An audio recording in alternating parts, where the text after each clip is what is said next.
Hello and welcome back to the brand new format of the Afterwork Anime Club. We're back again. Yay! Is this the Afterwork Anime Club? I mean, title, sure, yes. I mean, until we find a better title, yes. All right. It sticks. It sticks. Just because it's not as relevant anymore doesn't mean it isn't a catchy title. I mean, it could be relevant. We just need a Yami. We do need a Yami. I miss Yami. I don't. I talked to her last night. I think I talked to her like yesterday or the day before. I still miss her though. Anyways. Yeah, so we are here today because we started watching a new anime and I decided that we should talk about it on YouTube. 11 minutes in. 11 minutes. And part of it is because this anime opened up with this dude. It's called Shangri-La Frontier, right? Yeah. And it opened up with this dude who basically his hobby is to find the trashiest video games possible and he plays them. Yep. And it made me think of the fact that this sounded like something someone would make on YouTube. And then it made me think that this is something I've heard of on YouTube. Yeah, is it by this weird British guy? Is he British? Who are you thinking of? Josh Strife? Yes. Huh. He's very British. Yeah, no, that makes sense. I have heard him talk about the Queen. Anyway, that tangent made me think of YouTube, and here we are. So we've watched the first 11 minutes of episode 1 of this anime. What do you think so far? Listen, I literally don't think we watched enough to have an opinion yet. I think we have, for one very specific reason. Okay, go ahead. This is very similar to the premise, at least, you know, the whole virtual reality thing. It's very similar to a different anime that we watched quite a while ago. That I'm actively trying to forget? That you're actively trying to forget. And by the first 11 minutes of that anime, had you already started actively trying to forget? Even the name is stupid. What is a long name? It's like Full Dive. Full Dive, this Ultimate Next Gen Full Dive RPG is even shittier than real life. Why is Full Dive in there twice? Because redundancy. It's because it's a light novel. I guarantee it. Now here's a little tip. Like, I'm by no means an industry expert, but I have watched a metric truck ton of anime. And if you are going to say that your show or the game or the premise of whatever it is you're making is hot garbage in the title, you have to find a way to make it still worth watching. Yeah. Otherwise, it's just a warning sign not to watch your thing. But so, by the first... It is a light novel. Of course it's a light novel. Listen, I needed to know for sure. The name gave it away. Yeah, with a name that long, it has to be a light novel. Honestly, I feel like more anime nowadays are based off of either light novels or Korean manhwa than actual anime, it feels like. We're getting a lot of light novel stuff because anime studios see light novel that's very successful and go, all right, well, it's already successful. It's already got, you know, its own fan base. It's like the reason why, you know, you do book adaptations. Very true. It's already got a fan base. I mean, that's usually a manga doesn't become an anime until it's got a fan base. Usually, yeah. But manga take a really long time to make. Light novels, I imagine less so. It depends. And you can also take like a single chapter of a light novel or a book and expand on it quite a bit. So it's easier to get more content before you run out of source material, I would guess. But so, yeah, Full Dive was hot garbage, and we hated it. I tried my best not to hate it, and I failed miserably. I do not understand the concept. People, I randomly saw some people I was looking for the light novel thing being like, it's a comedy. It did not feel like a comedy. It felt like I don't know. It felt like someone played a really bad video game once and then wanted revenge on the gaming industry entirely. It's also like, and this is something I'm going to bring up because it's something I've heard about Shangri-La Frontier. It doesn't feel like something that was written by someone who understands video games. Yeah, I can see that too, yeah. It is a game that it actively did not feel like you want your player to play it. Like, here's the thing. The whole point of a video game is to get your people to play it. And if they get so frustrated, I think with Full Dive, in like the first couple of days. Oh no, first hour. First hour, yeah. If they get so frustrated in the first hour that they do not want to keep playing it, you will go bankrupt. Yeah, like people are not going to keep going back out of sheer curiosity. Okay, well... The curiosity thing only goes so far. But then there's like Cuphead. And I die over and over and over and over again in Cuphead, and I keep going back for more. But Cuphead... is also like a genuinely good game. It is such a good game and doesn't like make me want to give up. And it's like, oh, I almost got it. Oh, I got a little bit further. Oh, I figured this thing out. Like there's reason to continue playing Cuphead. By the way, that is the entire Dark Souls mentality. Is it? Yeah. I've only ever played the one Dark Souls game, so. It's figuring things out. It's pattern recognition. It's going, oh, that's how I do that. I realize how stereotypical this is going to sound, but I think that I would enjoy Dark Souls a lot more if it was prettier. All right. Play Elden Ring. Touché. Anyway, so... That's the game you want to play, anyways. I've thought about it. But so we had this one anime experience with this one really bad anime. And then Shangri-La Frontier popped up, and we're like, oh, it's like this other anime we've been trying to forget. Let's give it a shot. So I watched a video that recommended it, and one of the reasons it was recommended was because it feels like a game that was actually, or it feels like an anime that was written by people who understand. Because like there are so many anime about like video games about people who clearly do not play video games. As an example, there is a anime that I think is coming out this season or last season. Let me find it. I think I could just type in VR MMO. A playthrough of a certain dude's VR MMO life, where the main character, who is not like a gaming savant, he's literally just some dude playing video games, finds a super secret, build that nobody else thought of, even though there's like thousands, hundreds of thousands of people playing this MMO. It's literally stealth archery. It is the most basic Skyrim build. But he's the only one who's figured it out, and it's like, that, you don't understand. Or like, he's the only one who's using the crafting system, and it's like, no, you don't get it. See, that used to be all over the place when we were younger with anime, where it's like, oh, this is the chosen one, the one person who understands the things and all of that. But it worked. Because games weren't as popular. But also it was more about using that character to explore the world around them than it was the fact that that character was OP. Yeah. And a lot of like very successful MMO or video game based anime, it's not that the character has figured out some game breaking build or something, it's just that they're good at it. One of my favorite VR MMO anime, Log Horizon. Log Horizon. The character is OP because he's sunk thousands of hours into the game. He's extremely Gosh, I'd completely forgotten they had played. No, had they played the game before getting caught in it? Yeah, it was a MMO that they got isekai'd into.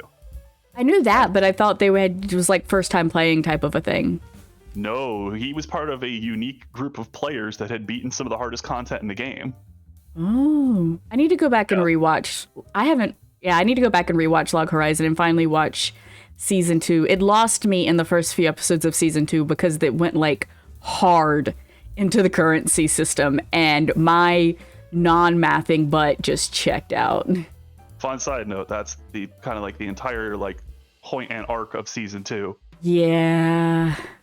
It's very good, but it is about their world. It is not. It has combat parts, but it is about exploring the world through these characters. Well, when they were going over the, like, I think that's the anime where they went over the food system, where they had to figure out, like, oh yeah, you can make the food, but it's not going to taste like anything unless you actually go through the actions of cooking it, I think, right?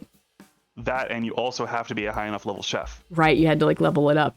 But I was, yeah. Anyway, so Shangri-La Frontier, 11 minutes in, very similar premise to Full Dive in that you have this male protagonist. They both really like video games. And they both, within the first little section of episode 1, have interactions with someone who works in a video game store. But in Full Dive, it was very predatorial, it felt. Well, I'm also going to cut in here. The main characters are not similar in a lot of ways. Personality's completely different. The personality's completely different. The experience is completely different. This is not someone who has had his life ruined by a thing that happened to him. Right. That we know of. That we know of. But he doesn't give off that energy. He's very confident. If something like that happened to him, he's recovered really well. But I just mean in the sense that you have teenage boy, loves video games, goes into a video game store to find the next game. Yeah, except he's not recommended a piece of hot garbage. In fact, he's recommended the most popular MMO out there currently. I mean, he was looking for the game that he was suggested is not what he initially went in there looking for, so that's another similarity. True. But whereas like with Full Dive, the shop owner was very like, she tricks him. She's like, oh yeah, this game is awesome and amazing, and I really just want someone else to play it, and hey look, I've got boobs. Yeah, and maybe I would, consider being attracted to someone who had finished the game. Ugh. Even though that entire thing, wasn't it because the guy who actually beat it, like, made fun of her? Something like that. I don't know. Here's the big difference. I feel like the main character, Shangri-La Frontier, would beat Full Dive. He would play it because it is such a shitty game. Yeah, that is the energy he gets off. He literally has shelves marked on, is this game actually bad? Yes, never touched again. It's kind of bad. This one's okay. But in addition to that, the shopkeeper herself is a completely and totally different vibe. It reminded me, honestly, a little of a mixture of the old comic shop Atlantis that I used to work at. Hmm. And it reminded me of Card Fight Vanguard. That's a weird transition. Well, not for like the plot, the premise, but the sense of it is apparent very quickly within the show that there are regulars to this video game store. The person who's working behind the counter, whether she's the owner or not, she has a working repertoire, a working relationship, with different customers, and it's just that feeling of this is a safe, comfortable place for people to come, buy things, return to, and she knows them well enough to be able to suggest games to them. Yeah. Like a good customer sales rep is supposed to do. We're still mad. But yeah, so we're 11 minutes in. I wanted to do a little intro, so I made us pause it. And so we're going to go back and continue watching this anime and come back again in a little bit to talk more about our thoughts. And we're back, and we've watched 3 episodes now. And I didn't even stop us in the middle of one this time. So I have some thoughts. What do you think regarding the first 3 episodes? Besides the fact that I apparently need to feed my cat because he's very loud, I'm enjoying it a lot. Something I think I commented on before we started watching, but definitely now, this feels like something from a person who actually understands games, and more importantly, players. It would not surprise me to like find out at some point that like, let me fix my mic. It would not surprise me to find out at some point that this anime was created as a intro guide to a video game that actually exists. Yeah, something to get people's interest. Yeah, like it's. I said it reminded me kind of Card Fight Vanguard, but the amount of detail that the character goes into talking about, like, oh, I need to do this, this, and this with my stats, and this is happening to my build. It's telling us a lot about this game. It would not surprise me even if the game doesn't currently exist, it wouldn't surprise me if it came into existence in the future. Yeah, I don't think it will, because it probably won't, but it would be really cool. It would be. As for me, I'm willing to keep watching it with you. Like, it's definitely interesting. It's engaging, but it's got like a few funny moments here and there, but it doesn't feel... There isn't really a lot of plot outside of characters exploring this video game world, which is fine. I think that is part of it. This isn't like the anime straight out says it. This isn't a story about the MMO world or about the MMO's like main story. It's about this one guy and apparently his just pursuit to beat this one boss monster. And I like that, but I would also like to see, some more scenes of him at school, him interacting with the girl character who is trying so hard to find him. It's so cute. I love that she is not a noob or a really bad player in the game, though. No, apparently she's a hardcore gamer. And like which is a very good version of the trope. It's even almost to the point where I'm not all that concerned about like preventing spoilers, because there isn't really anything to spoil. So I am actually in the opposite direction of that. I don't want the school life stuff. That's not what I'm here for. You're here for the video game knowledge. Well, I'm here for the video game stuff, and like I'm okay with like seeing the characters interacting with like people and like talking about their characters, but like I don't care about his school life, and it's clearly not important to the game or to the story. And that's fair. I'm thinking, I think more along the lines of like Persona 3 type things, or just a secondary plot point that feels more linear as opposed to sandboxy wandering around. And that might still happen later. We know that his goal has changed now. Yeah, it went from, all right, this game's okay, let me see what it's about, to, all right, I want to beat this boss monster that... Yeah. Apparently he's like at least 60 levels under leveled for.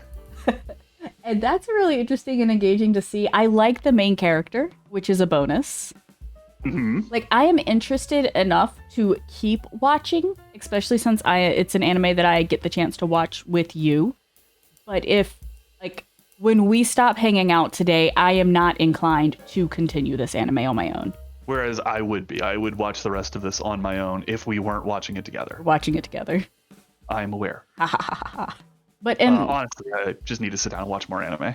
I think it's like, it's not, we haven't talked too much about this one. I don't know if I got us to record anything or not. The Apothecary Diaries was very difficult for me to not just continue watching after we stopped hanging out. Weren't we current? We are current now, but the first time we watched it, we stopped, I want to say, with like 3 or 4 episodes left to go. I like this show. It has the right vibes. I like our main character. He feels competent, but he doesn't feel overpowered. He feels like a gamer. He's someone that has played enough video games that he already knows what to look for. But he's not like, oh, you picked up the magic sword. You're just magically overpowered now. No, and it's nice to honestly see him struggling a lot. Like, he's clearly got a very specialized build, avoid tanking, heyo. But at the same time, like, with that specialized build, one of the things, it's the whole premise for, what is it called? Bofery, I think it might be called. Yeah, Bofery, I don't want to get hit, so I maxed out my defense. Yeah, the situation's similar like that, where you have, like, a very new character that's like, oh, look at these stats. I'm just going to put everything in this one stat. See, one of the things I struggled with in Bofuri was the fact that Bofuri became unkillable because as a new player doing, this. She was like, oh, I'm just going to put everything in defense and then get all these poison skills and I'm invulnerable. Yeah, that's exactly, yeah. That's not, it doesn't feel right. That's how that works. And now putting all of your points into one stat block is something that I would probably do and have done in the past. But that's because I'm not good at video games. Well, and there's something to be said for having hyper specialized builds, going back to the Souls games. Generally, you don't put a lot of points into things that raise your defense. You generally prioritize your HP because you're gonna get hit, your stamina so you can keep hitting, and then whatever your damage stat is. And you kind of just ignore everything else. And see, I'd be inclined to be like, I want to do a defense build. But, I like that the character of this anime didn't do that because he knows stat breakdowns, and he didn't also magically build a great character because he was like, oh no, I screwed up. Yeah.